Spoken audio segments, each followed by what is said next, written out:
Boa noite, queridos. Que a graça e a paz do nosso Cristo esteja com todos. Amém. Bom estar aqui com os amados. Parabéns, CNV de Santa Cruz. Som. Isso. E o negócio ficou aqui melhor. Sempre cuidado da igreja com a casa pastoral. Pastor Jorge, que fez aí seus 60 anos. Eu tô atrás dele 1 ano e alguma coisa, mas graças a Deus sempre aprendendo com o homem de Deus, mais velho que eu, já chegou 60, agora já pode passar ali no estacionamento do shopping, botar o carro ali mais ou menos. Seja bem-vindo à velhice, Deus te abençoe. A melhor idade lá, em paciência, ela é a melhor idade. Bom rever os amados, alguns que eu não conheço. Deus possa abençoar a sua vida. Você fez muito bem em vir à casa do Senhor. Estou aqui com a incumbência de trazer a palavra. Vou direto então ao texto. Pegue a sua Bíblia, por favor. Epístola do apóstolo Paulo a Filemão. Acertando nossas contas morais. Você pode pegar aí Timóteo, Tito, Filemão. Vamos lá? Lá no final das últimas epístolas de Paulo, Filemão, capítulo 1, versículo 8 a 20.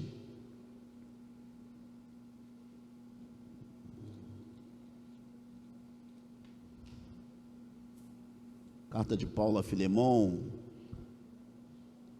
capítulo 1, versículo de 8 a 20, de pé, por favor, acertando nossas contas morais. Vamos estar aí, você já cantou, mas também em reverência à palavra de Deus, de pé. Diz assim o texto sagrado, Filemão, capítulo 1, versículo 8 a 20, estou na versão NAA. Quem encontrou, diga amém. Pois bem, ainda que eu sinta plena liberdade em Cristo para ordenar a você o que convém ser feito, prefiro, no entanto, pedir em nome do amor, sendo o que sou, Paulo, o velho, e agora também prisioneiro de Cristo Jesus. Faço um pedido em favor de meu filho Onésimo, que gerei entre algemas. Antes ele era inútil para você, atualmente, porém, é útil para você e para mim. Eu o estou mandando de volta a você. Ele, quero dizer, o meu próprio coração. Eu queria conservá-lo comigo para que ele me servisse em seu lugar nas algemas que carrego por causa do Evangelho. Mas não quis fazer nada sem o seu consentimento, para que a sua bondade não venha a ser como que uma obrigação, mas algo que é feito de livre vontade. Talvez ele tenha sido afastado de você temporariamente, a fim de que você o receba para sempre.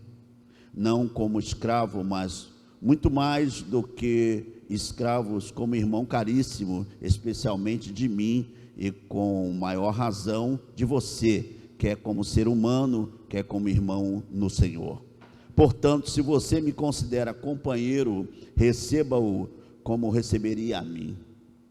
E se ele causou algum dano a você, ou lhe deve alguma coisa, ponha tudo na minha conta.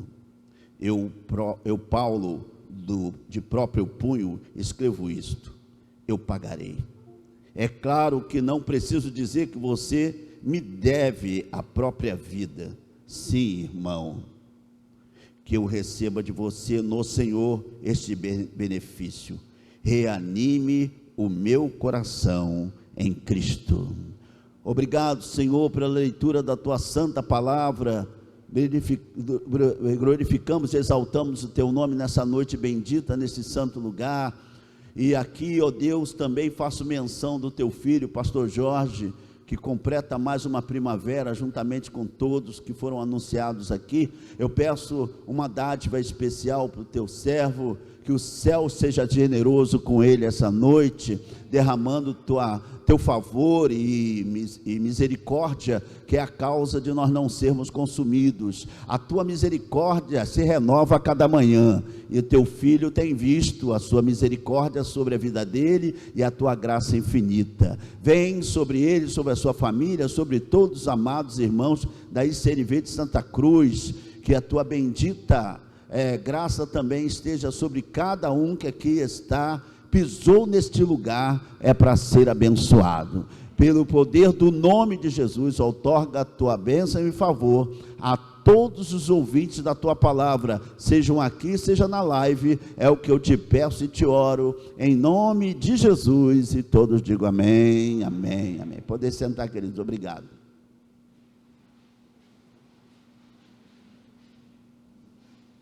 Fazer menção aqui do pastor Santo também, esposona aqui, Deus abençoe. Bom tempo que não te vejo, hein, Santo? É isso aí. Muito bem, meus amados, epístola do apóstolo Paulo ao amado Filemon. Muitos certamente já conhecem a epístola, o seu pastor já deve ter ensinado muito sobre este texto. É difícil um pastor passar a vida 10, 20 anos e não tocar nesta maravilhosa carta. E no texto existe uma situação principal aqui, algo que vemos que é um tema principal do texto. O texto vai falar da reconciliação de Onésimo, é um escravo. Quem já leu Filemon? É só um capítulo só, vale a pena você dar uma lida. Eu dei uma boa parte aqui já. Este Onésimo era um escravo que pertencente a Filemon, aquele que é direcionado à carta. E aí, esse escravo tinha fugido do seu senhor Filemon, da cidade de Colossos, quando a igreja de Colossenses já existia, e, claro, Filemon, como um romano, ele tinha seus escravos, e Onésimo acabou fugindo de Filemon, porque ele furtou alguma coisa dentro da casa, alguma coisa foi furtada, a Bíblia não diz o que é, mas ele meteu a mão em alguma coisa e foi embora para a metrópole de Roma, e ali ele encontrou e entrou em contato com o apóstolo Paulo, na qual ele conhecia em Colossos. Só para você situar o que está acontecendo nessa carta. E nesse contato com o apóstolo Paulo, ele se converteu ao Senhor.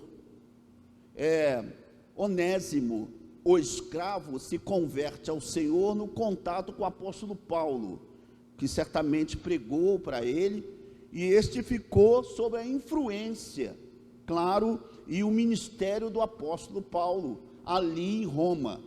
Ele o serviu ali nas cadeias de Paulo. Paulo já estava preso por algum tempo, e passado o tempo, a Bíblia então relata que Paulo envia de volta esse escravo a Filemon, que é o dono do escravo, e ele envia de volta com uma recomendação.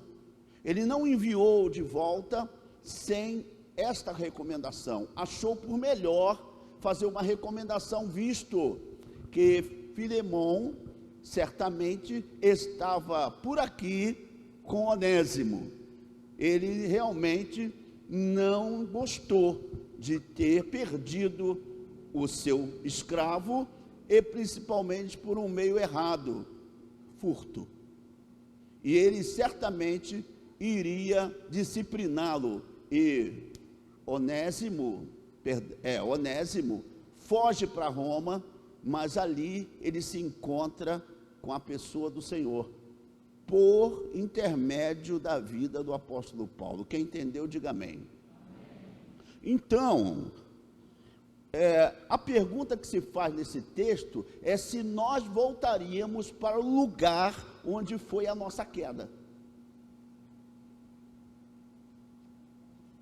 Teríamos condição de voltar para o lugar em que a gente fez besteira? Que tipo de disposição você tem para voltar para um lugar em que você vai ser julgado? Essa carta, ela é uma alegoria. Essa carta, ela fala muito, principalmente na questão do retorno. Porque retorno para alguns é muito difícil. A caminhada para reconstruir ou para tentar realmente recuperar uma dignidade perdida não é fácil. Tem que abrir mão de orgulho, de razões, de direitos, para você voltar a um lugar que você caiu. Não é fácil, primeiro, admitir uma queda. Não é fácil admitir uma fraqueza. Não é fácil admitir que você não tirou uma boa nota em algumas questões da vida. E aí a gente sofre só pelo fato de dizer, vamos ter que voltar para aquele lugar. O lugar em que você saiu sem dar completamente nenhum cuidado, nenhum amor para o filho que você deixou com um outro casamento que você se desligou da forma mais insana possível. Sair de um lugar em que você certamente teve dificuldades e agora voltar para aquele lugar é muito difícil. Essa carta é alegórica, mas ela é muito importante, porque ela fala de uma viagem de volta. Eu me pergunto o que passava na cabeça de Onésimo com uma carta na capa, pensando, será que Filemão vai me aceitar? Será que Filemão vai considerar a carta?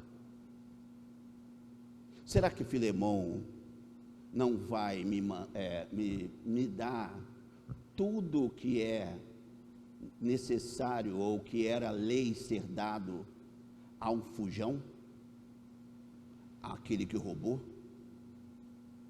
Será que ele não vai me dar chicotadas? Será que ele não vai penalizar minha vida, porque pela lei romana eu não poderia ter feito isso com o meu Senhor? Então, voltar dependia muito de alguns fatores para voltar.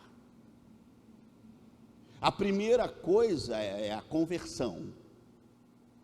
Se Onésimo não tivesse sido convertido ao Senhor, talvez voltar seria um grande problema. Há muita gente que quer voltar sem conversão. Há muita gente que quer voltar sem mudança. A gente quer voltar fazendo com que o outro engula tudo que a gente fez. Nós temos que voltar com outra cabeça. Metanoia no grego, voltar convertido, voltar transformado, voltar arrependido. Falta arrependimento até no meio evangélico. Nós desconsideramos a questão do arrependimento e achamos que ele não é necessário hoje. Uma desculpazinha qualquer, foi mal, tá bom. Onésimo estava com a cabeça a prêmio. Onésimo só voltaria em paz, sabendo, e todo convertido sabe que o Senhor agora está com ele. As coisas velhas já passaram, e eis que tudo se fez novo. O convertido sabe que ele agora tem a presença daquele que advoga a nossa causa. E voltar não é um problema. Voltar é o enfrentamento do passado. Voltar é passar pelos obstáculos que nós pulamos da forma errada. Voltar é assumir que algumas faltas foram cometidas, mas agora eu estou arrependido. Então, enquanto ele viajava, talvez ele tenha tido alguns pensamentos. Será que Filemão vai me receber graciosamente? O problema é quem vai me receber, né? E é o seu próprio Senhor. Ou ele vai me punir, como qualquer escravo que ele tinha, e a sua única esperança, meus irmãos, estava no bolso dele. Diga, a minha esperança está mais perto do que eu penso. A esperança dele estava numa carta. A esperança dele estava algo que foi redigido em favor dele. A esperança dele estava naquela dívida que Filemão tinha com Paulo. Aquela amizade que Filemão tinha com Paulo. Ele voltava não porque fez coisas boas. Ele voltava porque necessitava voltar para o seu Senhor. E o bom de Paulo é assim: se você tem uma falta, vai lá e conserta. Eu poderia ficar contigo, mas vai lá e conserta. Eu poderia apagar o teu passado, mas vai lá e conserta. E Onésimo teve que fazer esse movimento, que para a gente, e para alguns, melhor dizendo, não é muito cômodo, porque é um movimento de reconhecimento de falta, como eu disse. E a única esperança daquele homem era aquela pequena carta no bolso dele. Ele não podia sujar aquela carta, ele não podia perder aquela carta, ele não podia fazer nada, porque senão não tinha volta. Diga, sem carta. É difícil Santa Cruz falar com esse pano aí no seu rosto, mas diga o que você puder falar, porque você cantou alto, eu vi. Diga, sem carta não tem volta. Deus deu uma carta de amor aos homens, Cristo Jesus o Senhor. Não se volta sem essa carta. Sem Cristo você não pode se encontrar. Não se volta sem a carta. A carta endereçada aos homens, a carta de amor, a carta em que vai nos tornar reconciliáveis, a carta possível, aceita pelo dono da nossa alma, que um dia nos criou e um dia terá de volta a vida que ele criou. E aos homens era dado a sentença de juízo antes de Cristo, mas depois de Cristo temos uma carta de retorno, a carta que Deus deu aos homens para poder voltar em paz, a carta de amor. Então eu vejo nessa epístola uma grande alegoria. Eu vejo essa epístola um outro tema: a volta da redenção, a volta de um redimido, a volta de alguém que já foi perdoado, já foi possibilitado o retorno para a mão do seu Senhor. Meus amados, uma coisa Onésimo sabia, que ele deveria retornar para consertar o que fez. Filemão estava meio por aqui com ele, e esse encontro seria difícil. Se lembra do encontro de Esaú com Jacó? Encontro difícil. Ele teve que mandar vários mensageiros, várias coisas, sabe, para amenizar a fúria e a ira de Esaú, porque o encontro seria difícil. Ele teve que lutar no vale de Jaboque com o anjo do Senhor, porque o encontro era difícil. Ele teve que mancar, sair daquela luta mancando, porque o encontro era difícil. Ele teve que se ajoelhar várias vezes perante o seu irmão Esaú, porque o encontro era difícil. Muita gente está caminhando, meus irmãos, nessa caminhada de retorno e não sabem. A caminhada de Onésimo é a nossa caminhada. A caminhada de Onésimo é a nossa história. Você pode ignorá-la, mas um dia você se encontrará com o seu Senhor, aquele que todo mundo vai dobrar o joelho,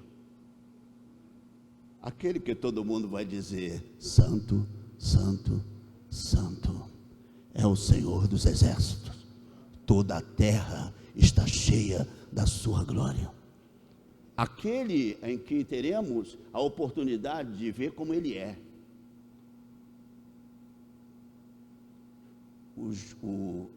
O grande Senhor de tudo. O Senhor do teu amanhã, da tua tarde e da tua noite. O Senhor da tua semana.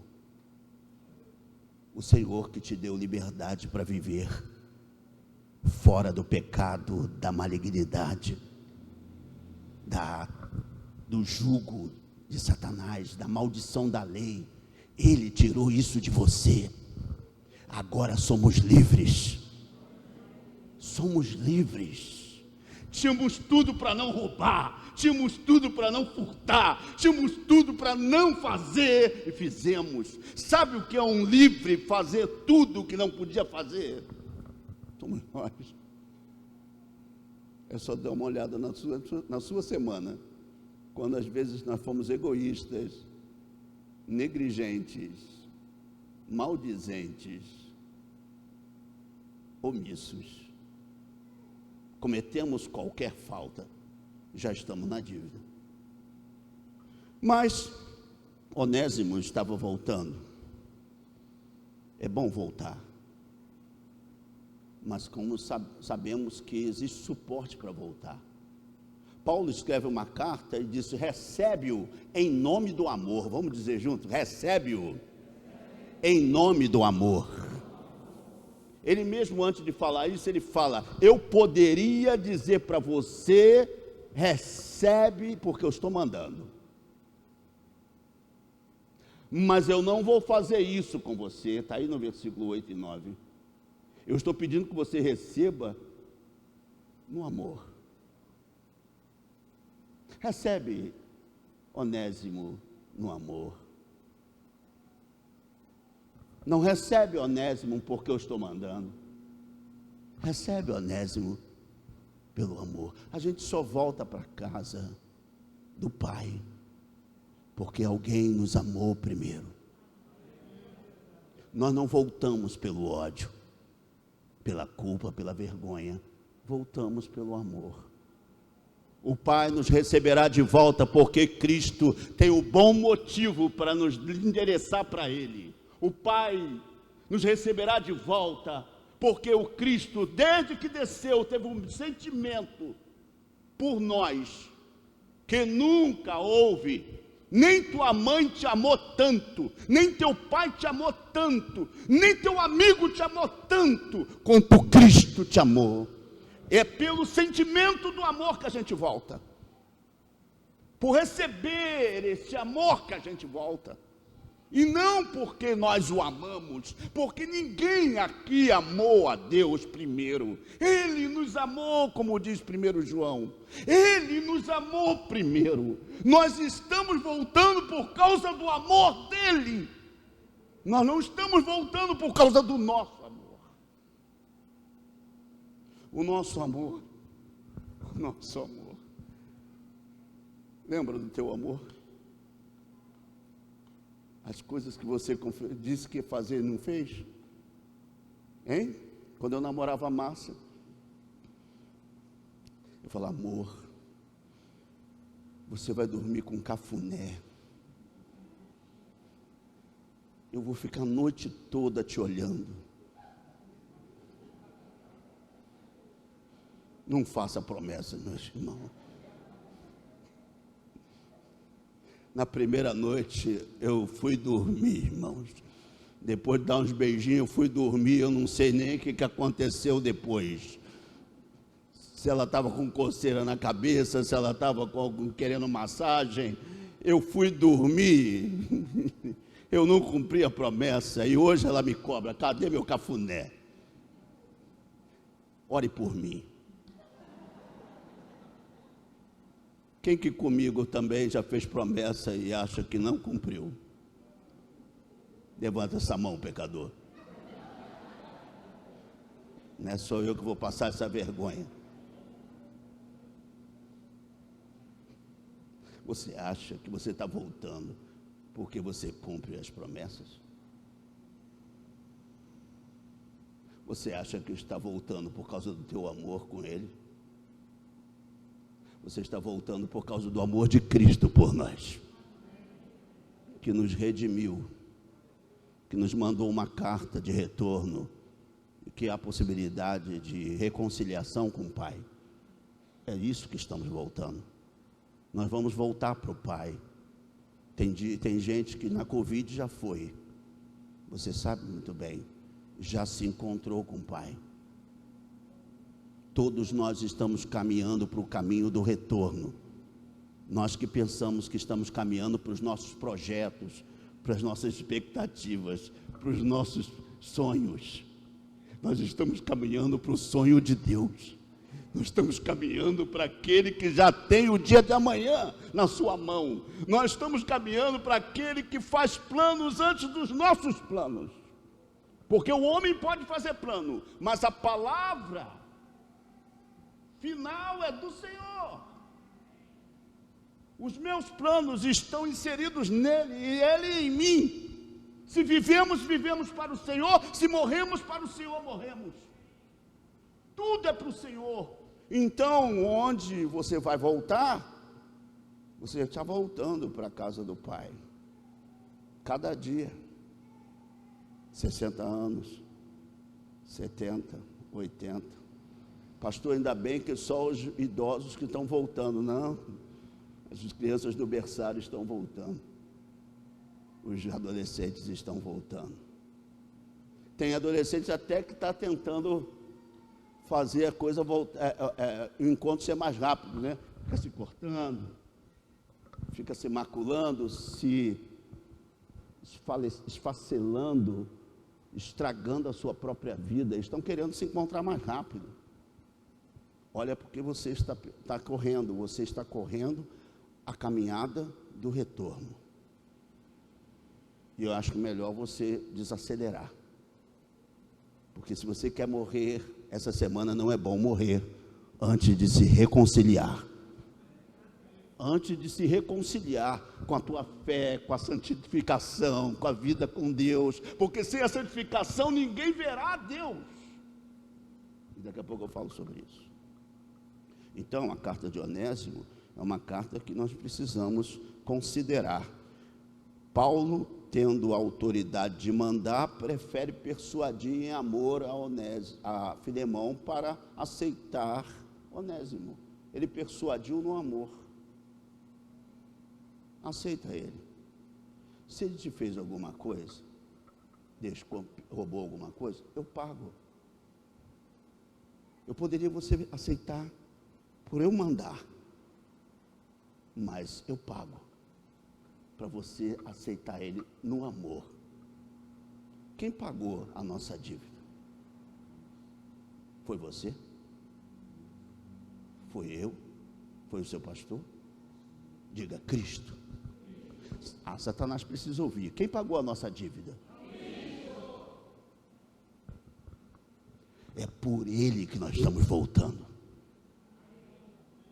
Porque ele pagou a nossa dívida. E Satanás perdeu o direito de atrapalhar esse encontro. Ele perdeu o direito. Porque eu estou com a carta de amor. Eu estou com a carta da reconciliação. Eu estou com o endereçado para o mestre. Eu estou Sabe, eu recebi o selo do Espírito Santo. Eu tenho o selo do amor de Deus. Eu tenho a marca de Jesus para voltar. Só com essa marca você volta. Fora disso, você e eu não voltamos. Nosso endereço é outro. Então, temos que considerar, já que estamos caminhando para o retorno, aqui não tem relógio não, eu prego até 2 horas da manhã, tá? Nós temos que considerar. E talvez você diga, quem disse que eu quero voltar? Meus irmãos, não tem quem disse que eu quero voltar. Eu já te mostrei aqui que nós estamos voltando. E Jesus já disse que a gente está voltando. Está lá em Mateus 25, versículo 31 a 33. Quando o Filho do Homem vier na sua majestade, se o Covid não pegar a gente antes, e todos os anjos com ele, então se assentará no trono da sua glória. Todas as nações serão reunidas na sua presença. Ele separará uns dos outros, como o pastor separa os ovelhos dos cabritos. Porá as ovelhas à sua direita e os cabritos à sua esquerda. Então o rei dirá aos que estiverem à sua direita: venham, benditos de meu Pai, venham herdar o reino que está preparado para vocês desde a fundação do mundo. Diga, haverá um encontro. Você pode ser fitness, pode exercitar, fazer um monte de coisa para morrer mais tarde, mais do que os nossos 60 anos, mas haverá um encontro. Todos nós estamos voltando. A gente não pensa nisso, a gente não quer nem pensar nessas coisas. Pastor, pelo menos Deus não vem aqui para ser gorado, não. Não estou gorando você, só estou alertando que sem a carta não há encontro. Sem a carta, você está confiando em você mesmo. Sem a carta, você está confiando no seu jeito de crente de ser, que vem aos domingos quando quer, que anda se lembrando de Deus quando canta um hino. Não é esse tipo de encontro que Deus espera que a gente tenha, mas um encontro que vale a pena. Meus irmãos, Jesus nos ensinou que o juízo é real. Se aquele que vai nos receber de volta encontrar alguma falta, um homem e uma mulher não convertida, nós estamos com problemas nessa volta. Essa é a grande verdade. Nós estamos com problema nessa volta, e é bom considerar agora, enquanto você está na igreja. Por quê? Porque nessa volta não podemos ser encontrados em faltas. Avalie. Por isso que a Bíblia manda a gente se avaliar. Meus irmãos, diga comigo, porque se julgássemos a nós mesmos, não seríamos julgados. Mas quando julgados, somos disciplinados pelo Senhor, para não sermos condenados com o mundo. Lá 1 Coríntios 11, versículo 3, 31 e 32. Nós precisamos considerar isso. Eu que preciso fazer essa autocrítica da minha vida, da minha caminhada, da minha fé. Essa autocrítica é minha. Às vezes a gente julga o outro. Olha lá fulano, olha lá, a Débora diz que é crente, olha lá. Para de olhar o outro. Olha que a gente tem um olho para fora mesmo, né? A gente tem mais facilidade de olhar o outro do que a gente mesmo. A gente não faz essa sondagem, essa pesquisa, como o salmista disse: sonda-me, ó Deus, sonda-me, ó Deus, vê se há em mim algum caminho mau e expurga as coisas que eu não conheço. Porque eu posso estar cometendo alguns delitos, eu posso estar cometendo algumas coisas para esse encontro, mas se eu estou em Cristo, é isso também que a gente precisa conversar. É verdade, justificado, pois mediante a fé temos paz com Deus. É verdade, se Romanos diz 5:1 que eu sou justificado pela fé, por que eu vou me preocupar em andar com uma vida reta? Porque você está voltando arrependido. Você está voltando porque Cristo mudou tua vida. Você está voltando para baixo do Pai porque Ele te converteu. Ele mudou a tua vida. As coisas que você fazia já não faz mais. Se furtava, não furte mais. Se mentia, não minta mais. Eu não posso desconsiderar que sim, o justo viverá pela fé, mas o justo também vive pelas obras. Cadê as obras frutíferas do Espírito? Cadê Gálatas 5 na tua vida? Na minha vida? Cadê a paciência, a longanimidade, a mansidão, o domínio próprio? Eu não pensei nem que eu tinha que usar isso, porque a obra da carne é totalmente diferente. Vê o que você está usando, a obra da carne ou os frutos do Espírito? No seu dia a dia, não estou dizendo aqui não, aqui a gente usa a obra, o fruto do Espírito, tem mais paciência, senão o pastor vai falar, né? Eu falo lá para o meu povo, que o verdadeiro avivamento não começa aqui. O verdadeiro avivamento não começa quando estamos sentados bem bonitinhos, comportadinhos. O verdadeiro avivamento começa onde você estava, quando você estava sozinho. O que você fez lá vai dizer muito o que está acontecendo aqui. O que você fez lá vai dizer muito com o que está acontecendo aqui. Não adianta falar que a igreja é isso ou é aquilo. O que você fez lá? Porque isso desemboca aqui. Se você é odioso no mundo, se é uma pessoa que de fato nunca brilha, nunca foi sal, nunca testemunhou, isso aqui não adianta a gente cantar, louvar ou fazer qualquer coisa. Aqui vai aparecer o que está lá. A nossa frieza, a nossa malignidade, as nossas rivalidades, a nossa competição. Aqui é o resultado de lá de fora. Não, o resultado não começa aqui, começa lá. Aprendi a ser crente na rua. Eu precisava. Eu não aprendi a ser crente com os crentes. Eu aprendi que aquilo que eles falavam precisava ser encarnado. Diga, a palavra de Deus precisa ser encarnada. Olha, você pode ser a última Bíblia que alguém leia. Vou repetir. Você pode ser a última Bíblia que alguém leia. Por quê? Porque a Bíblia está aqui. Os mandamentos, a ética cristã, o testemunho, está aqui. Narai, Midarai, Shomenekai, está aqui. Ela não está no livro só. Eu encarnei o que está no livro. Se era para amar, eu tive que amar. Se era para perdoar, eu tive que perdoar. Se era para ter paciência, eu tive que ter paciência. Se era para fazer algo, Jesus não veio falando, veio demonstrando.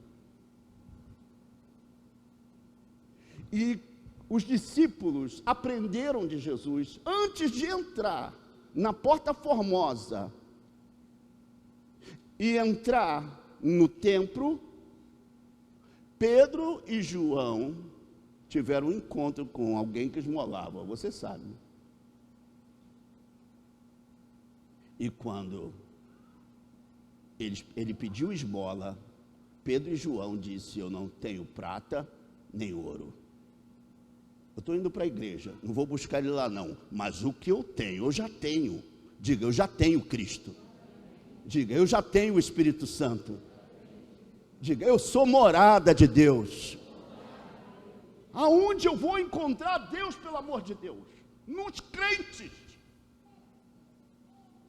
no justo. Onde eu vou encontrar a palavra de Deus? Vá lá na minha igreja, pastor, lá é bom. É assim que você faz? Cadê a alma que você ganhou esse ano.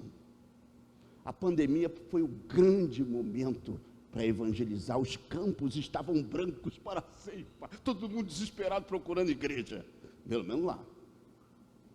Nunca vi gente dizendo, uma família inteira. Eu falei, que isso, gente? É o medo de morrer, é o medo do encontro, é o medo do retorno. A gente não sabe o que vai encontrar lá, mas nós sabemos. Eu vou encontrar lá: vinde benditos de meu Pai, tomai por herança aquilo que vos tenho preparado desde a fundação do mundo. Eu vou encontrar a certeza daquilo que eu estou levando. E sem fé é impossível agradar a Deus. Se eu retorno sem fé e sem a encarnação dessa palavra, eu me encontrarei com o seu juízo. Porque eu pedi para você ir àqueles que precisavam. Você sabe muito bem que a palavra de Deus precisa ser encarnada, né? O apóstolo Paulo, falando só do amor, ele fala o que em 1 Coríntios 13? Ele fala muita coisa, aí depois no final ele diz: olha, ainda que eu falasse a língua dos homens, ainda que eu desse esmola aos pobres, nada serei se não tiver amor. Amor não é algo que se fala, é algo que se vive. Falta-nos amor na prática. E a falta do amor na prática é o resultado de uma igreja fria. É o resultado de uma igreja que não cresce. É o resultado de uma igreja que não brilha. É o resultado de uma igreja que não enobrece o bairro que está. Eles é que precisam da gente. Precisam do sal e da luz que existe em nós, e da carta que a gente tem, e dizer: você também pode ter essa carta, a carta do retorno. E aí então teremos o encontro com a graça de Deus. A volta ao lar não é um problema para aqueles que sabem que estão voltando. Paulo disse: meu morrer é lucro. Paulo, tu é doido? Não, eu encarnei. Eu trouxe para a minha vida o que está escrito. Meu morrer é lucro. Vamos ser sinceros, muitos de nós não queremos morrer nem pelo um decreto, mesmo sabendo que o céu está nos esperando. Porque talvez tenhamos uma dúvida se o céu realmente está nos esperando.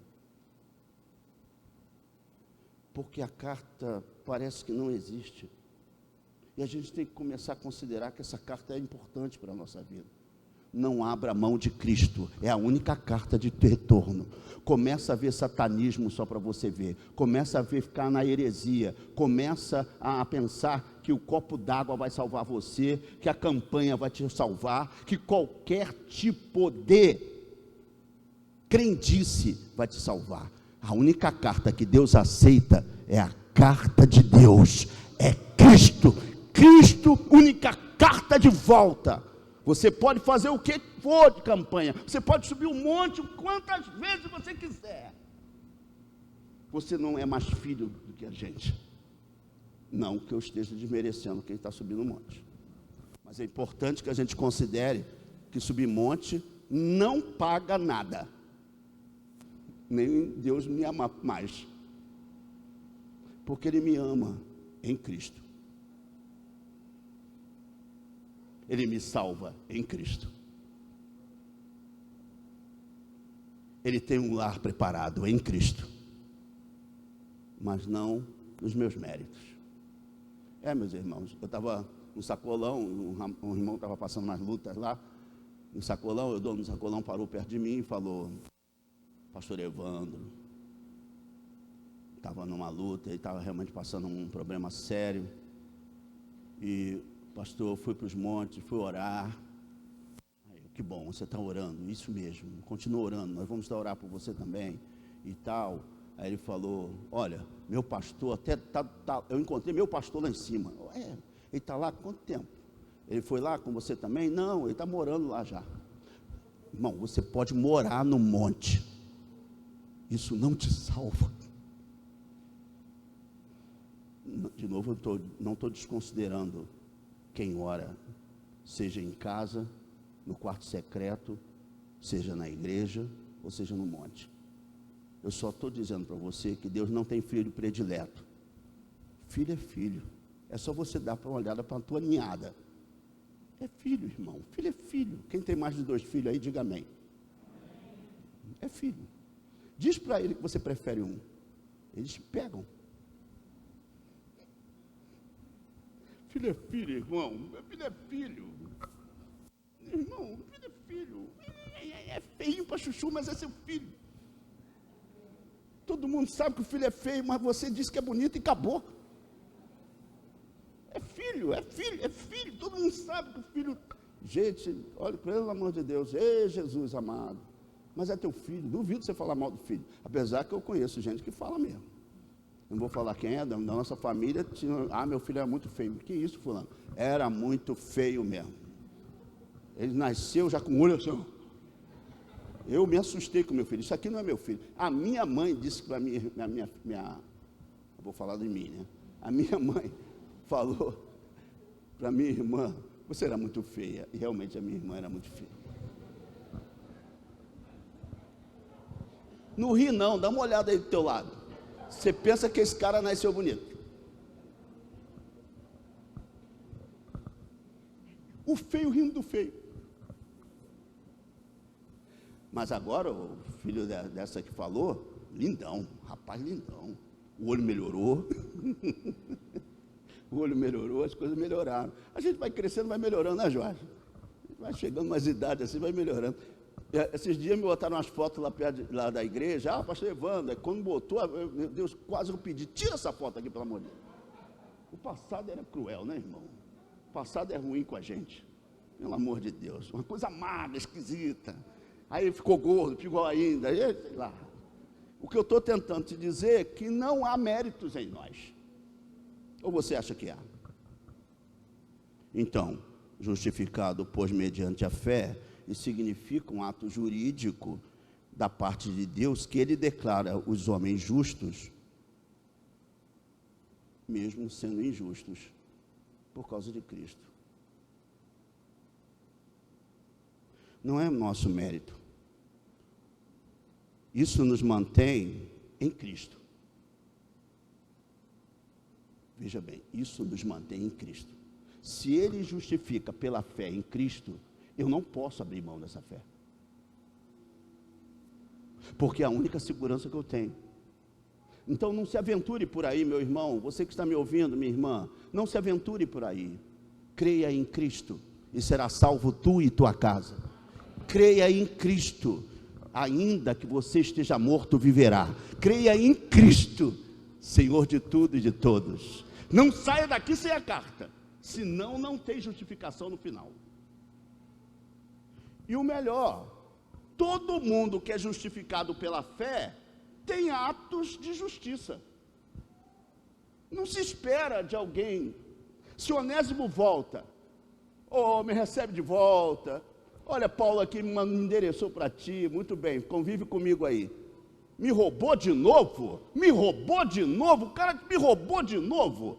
Seu ladrão sem vergonha. Eu vou falar para Paulo o que você fez, viu? Só um convertido não rouba de novo.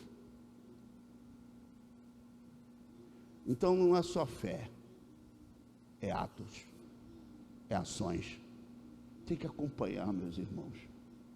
Então, o que acompanha não é aqui dentro, é quando eu estou solitário lá em casa, quando eu estou solitário no meu trabalho, quando eu estou na minha escola, quando eu estou com os meus vizinhos, ali é que eu sou visto. Se de fato eu tenho a carta encarnada. Se não, sou religioso. E olha, muita gente quer voltar de volta, quer voltar de volta para o pleonágio, né? Muita gente quer voltar para a glória, ou quer voltar para os braços do Pai, daquele que o criou, com ativismo religioso, meus irmãos. Não salva. Eu vim aqui para dizer umas coisas difíceis, né? O ativismo religioso não salva. Não importa quanto título você tem, não salva. Não importa quantos cargos você assumiu na igreja, não salva. Não importa se você está domingo a domingo na igreja, no horário das 7, das 8, das 9, das 10, não salva. O ativismo religioso é importante, claro, nos ensinaram que aquele que coloca a mão no arado não olha para trás. Claro, estamos trabalhando, estamos fazendo as coisas, mas não para merecer Deus, porque ninguém merece. O ativismo religioso está sendo usado para dizer, olha como eu sou excelente. Aqui, né? Aqui. Qual é a excelência que você tem da sua conjugalidade? Qual é a excelência que você tem como filho, de pai e mãe? Qual é a excelência que você tem de pai para com seus filhos? Qual é a excelência que você tem de empregado no seu trabalho? Qual é a excelência que você tem como membro do corpo de Cristo? Mas isso não salva, é verdade, mas demonstra que você é um salvo. Demonstra que os atos de justiça estão te acompanhando. Demonstra que você não vive só pela fé, vive também pelos atos, pelas obras. As obras acompanham a fé. Não acompanha não? Até quando você morrer vão falar das tuas obras. Quando você deitar no sepulcro, alguém vai dizer, esse cara foi bom, ou esse cara foi, isso aí não serve, isso aí não presta. Isso era muito mentiroso. É claro que depois na morte o pessoal alivia a gente, né? Mas depois começa a falar. Eu me lembro de uma senhora, aliviou no começo, mas depois, pastor, eu falei aquilo, mas sinceramente, meu marido era um sem vergonha. Tinha que morrer mesmo. Se não morresse, alguém matava ele. Porque a pessoa não fazia as coisas certas. Então, não vamos maquiar nada não. Diga comigo, ativismo religioso não salva. Eu posso ter anos de igreja, meus irmãos, eu posso ter fundado 10.000 igrejas. Isso não salva. Não salva. Por quê? Eu dependo da fé. Eu dependo da fé em Cristo, da fé em Cristo. Eu não posso sair de lá, porque se eu sair de lá, eu perdi a carta de volta. Eu dependo da fé, e ficar na fé significa ser convertido, ser transformado, ter atos de justiça, ter obras do Espírito, e não da carne. Porque se você mostra a sua obra da carne, é porque você nunca foi convertido. Então temos que repensar o tempo todo, porque a gente pode estar perdendo isso. A gente está muito na fé e esquece das obras. Paulo e Tiago se completam nisso. Fé, disse Tiago, sem obras é coisa morta. Pensa que não? Então, o amor, você pode falar em línguas, você pode dar dinheiro para todo mundo, mas se não tiver amor vivencial, você não tem nada. Não é não? Então o que Jesus disse? Aparta-te de mim, porque eu estive nu e não me cobriste. Eu estava enfermo e não foste visitar-me. E teve uma lista que Jesus falou, mas quando que te vimos nu? Quando te vimos enfermo? Não fizeste para um dos pequeninos? Não fizeste a mim. Então ele valoriza isso. A minha fé tem que me conduzir a atos de justiça. A minha fé tem que me conduzir às obras. Fé sem obras é morta. Hein? Conversando com uma senhora, ela disse, meu marido foi embora. Ah, minha irmã, que pena. Não, pastor, já foi embora já há uns 7 anos. Ah, porque, 7 anos já foi embora. Mas ele foi embora mesmo há 5. Por quê? Porque há 2 anos eu fiquei ludibriada. Ele falava, eu estou voltando, filho. Eu estou voltando. Me recebe de volta. E olha, você é o amor da minha vida. Você é a coisa mais importante. Eu não sei nem por que eu estou com a outra.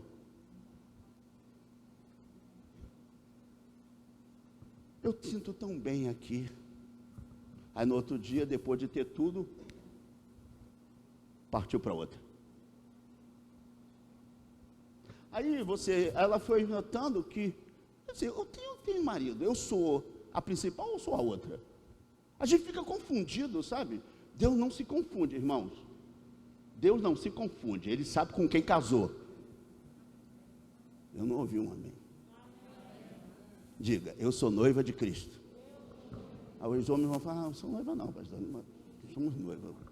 No caso, somos a igreja, a noiva de Cristo. Diga, eu com muito orgulho sou noiva de Cristo.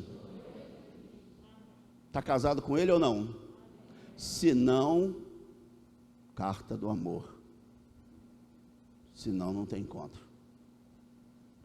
Entrega o seu caminho ao Senhor, confia nele e o mais ele fará. Não é você que o amou primeiro, é Ele que está te amando.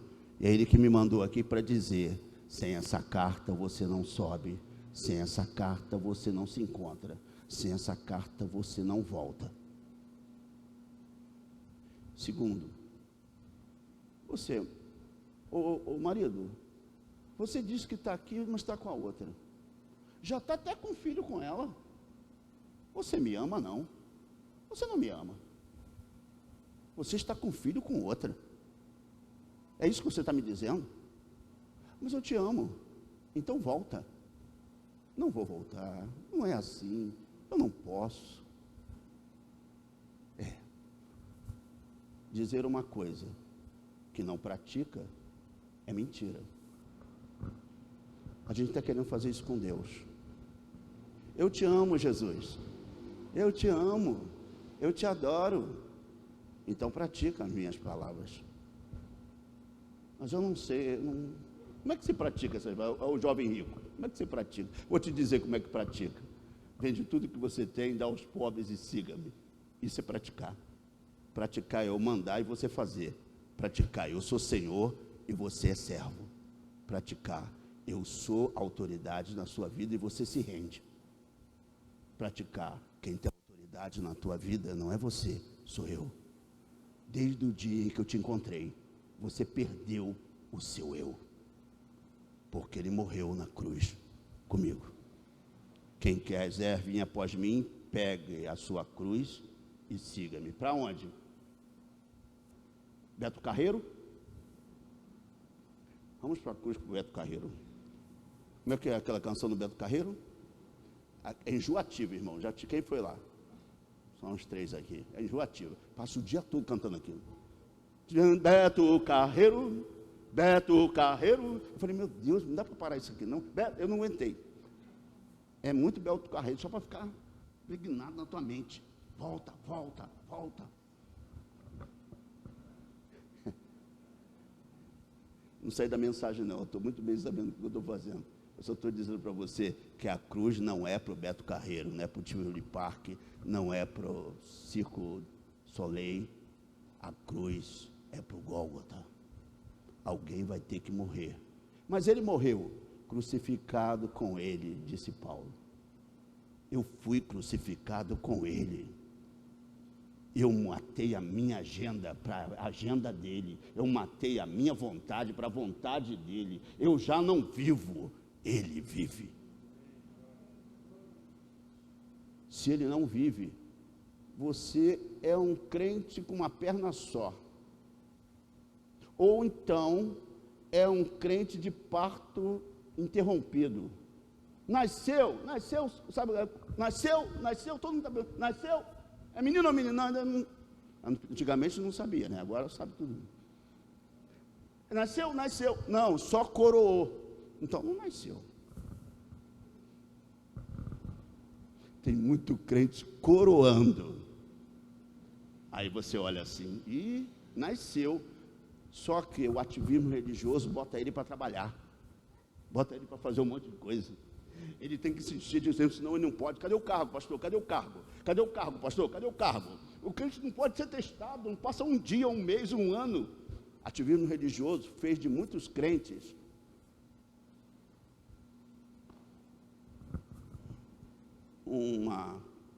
uma pessoa atrofiada, porque ele acha que só cargo faz ele ser salvo.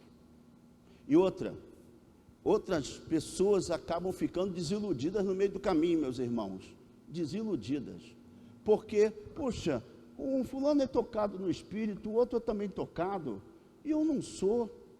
Poxa vida, se eu não sou, é porque Deus não me ama. Meus irmãos, tocado ou não tocado, continua com a carta. Não senti nada, continua com a carta. Esse culto não foi o que você queria, mas continua com a carta. O que importa não é o que eu sinto, é o que está escrito. Não é o que eu quero, é o que Ele quer.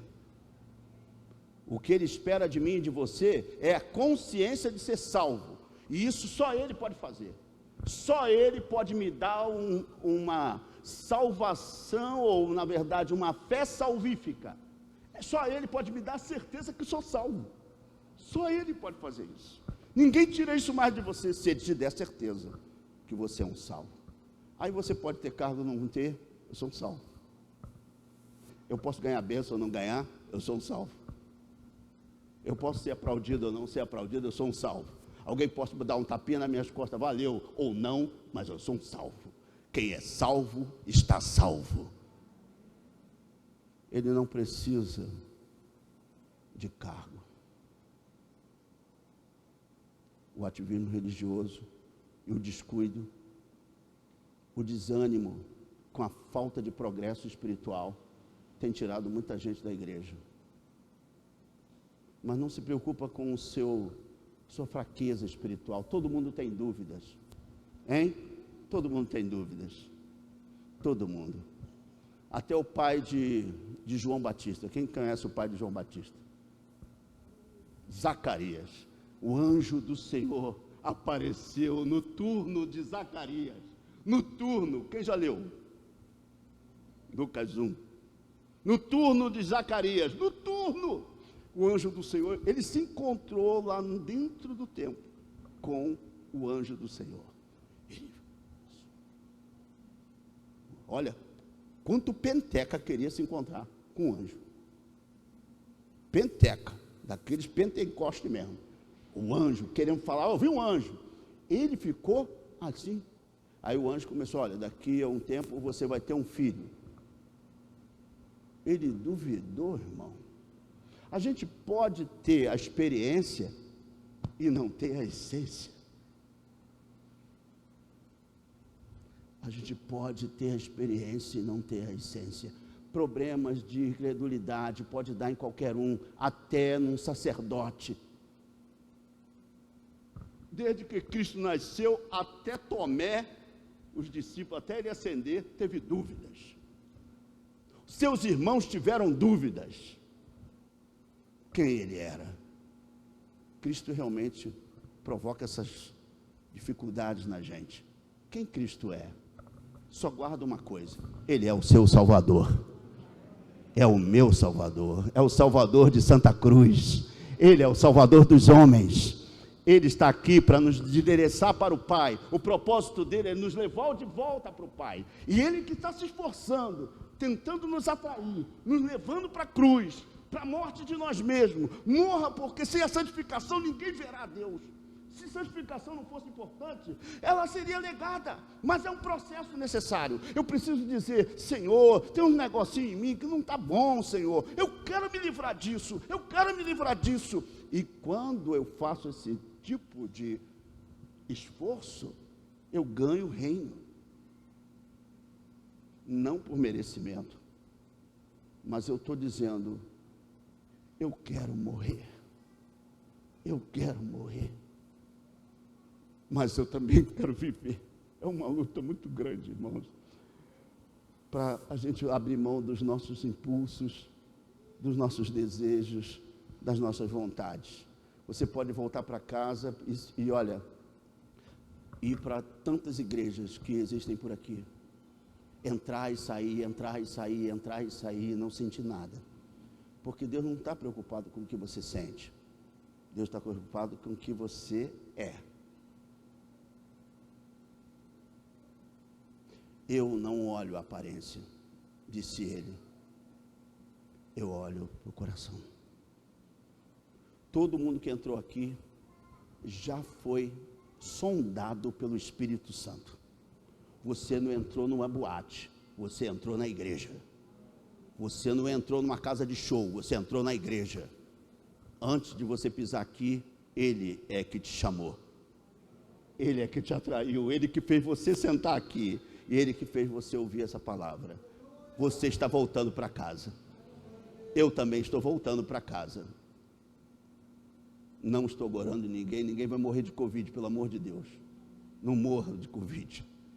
Eu só estou dizendo, estamos voltando como Enésio para casa. E quando chegar lá, a única coisa que a gente tem é a carta endereçada do amor de Deus. Ele fez a carta, Ele mesmo recebe. Eu só tenho isso. Quantas obras você tem? Eu não tenho muita não, Senhor. Eu me esforcei, me trabalhei. Olha, eu lutei contra mim mesmo, lutei até onde eu pude. Eu só tenho a carta. Eu vou ler essa carta. É do meu filho.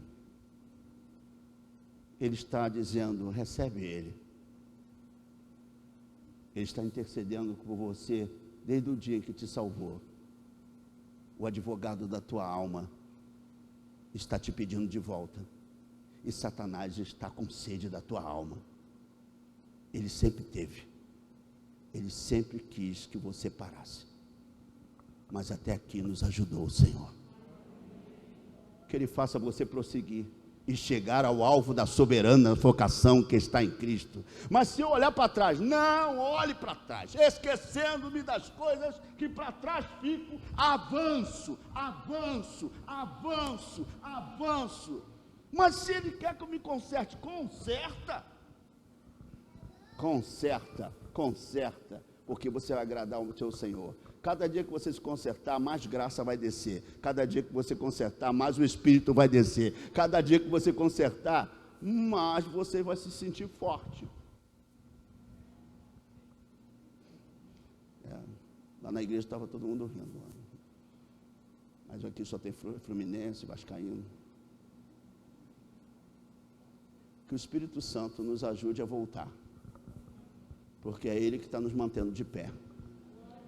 Ponte de pé que eu falarei contigo, disse o Senhor ao profeta Ezequiel. Deus quer a nossa mudança. Muda de lugar. Para de ficar caído e botando a culpa nos outros. Para de ativismo religioso. Para de ficar desiludido com o seu progresso ou seu decréscimo. Isso não importa para Deus. O importante é que Ele comprou com custo alto a morte do seu filho pela nossa vida. O justo morre pelo injusto. O Cordeiro morre por todos os que não mereciam nem estar aqui hoje. Desde o púlpito até quem está nos visitando hoje pela primeira vez. Estamos aqui pela graça. Pela graça sois salvos mediante a fé, não vem de vós, é dom de Deus. É presente. Mas se eu ser presente, eu não preciso fazer nada? Claro que precisa, porque eu sou escravo agora de Cristo, né? Eu passei só de uma escravidão para outra, você sabe, né? Eu passei da escravidão do mundo para a escravidão de Cristo. Agora, acha que é muita coisa? Eu quero ser livre. É isso. Cristo tem liberdade. Porque, vamos ser sinceros, aquilo que você vivia é liberdade? Não. Você estava na mão de Satanás. Agora está na mão de Deus. Você estava perdido, agora foi achado. Estava preso, agora está livre. Mas para servir a Ele, e não a si mesmo. Feche seus olhos. Senhor Deus e Pai, queremos declarar a nossa total dependência de Ti. Queremos sim viver a justificação pela fé, mas queremos também viver a santificação por um processo diário de mudança. Essa produzida pelo Teu Espírito que está aqui entre nós e pelo poder da Tua palavra. Que os agentes da santificação comecem a agir agora. E que Teu Espírito nos convença do pecado, da justiça e do juízo. E também a Tua palavra nos guie a toda a verdade. Em nome de Jesus, tira-nos da mentira de nós mesmos, da vida sem fé, sem expressão, vida sem ética cristã. Tira-nos desse lugar. Queremos um lugar que nunca fomos encontrados, o lugar de frutificação. Queremos frutificar ainda mais para Ti e dizer: o Senhor é Deus na minha vida, no meu trabalho, na minha escola. O Senhor é Deus aonde eu colocar a planta dos meus pés. O Senhor é Deus na minha vivência familiar. O Senhor é Deus no meu trabalho. O Senhor é Deus na minha escola. O Senhor é Deus na minha igreja. Eu quero o Senhor agindo na nossa vida, meu Deus, como o Senhor nunca agiu antes. Se mova ao nosso favor e perdoa os nossos pecados. É o que lhe pedimos e oramos, no nome santo de Jesus. E quem crê, diga amém, amém, amém. Aleluia. Que Deus te abençoe rica e abundantemente. Deus abençoe.